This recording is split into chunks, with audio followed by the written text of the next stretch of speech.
এই তো আমি তো রেডি হয়ে গেছি, আমাকে তো একটু বাইরে যেতে হবে। এই তো আসো বাবা, তোমাকে তো তোমার দাদুর কাছে রেখে যাবো আজকে। আর দাদুর সাথে কিন্তু একটু দুষ্টামি করবে না, দাদুর কাছে ঠিক মতো থাকবে। এই যে আম্মা, আমার ছোট ছেলেকে তো একটু রাখুন, আমি তো একটু বাইরে যাবো, আমার ব্যাংকে অনেক কাজ আছে। আচ্ছা থাকেন, আমি তো তাড়াতাড়ি যাই, না হলে আবার ছেলে কানবে। আরে আমার ছেলেটাকে রেখে তো আমার কোথাও যাইতে মন চায় না। এই তো আমার দাদু ভাই, তোমার সাথে তো আজকে সারাদিন আমি খেলবো। আরে আরে কি দাদু ভাই আবার বাইরে চলে যাইতেছে কেন? এদিকে আসো দাদু ভাই, তোমার আম্মু তো একটু ব্যাংকে গেছে, কান্না করো না, এখনই তো চলে আসবে। আসো আসো দাদু ভাই, তাড়াতাড়ি করে আসো, তোমাকে তো এখন বাইরে দিয়ে ঘুরিয়ে আনবো। বলে হলে দাদু ভাইটা এখনো মার আশায় তাকিয়ে আছে।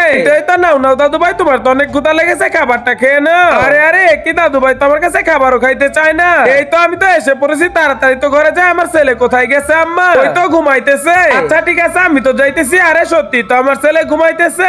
এই তো দেখো বাবা, আমি তো চলে এসেছি, এখন তো আসো আমার কোলে। বলে আমার সোনা বাবা, তোমাকে রেখে তো আমার কোথাও যাইতে মন চায় না, কিন্তু কাজের জন্য যেতে হয়।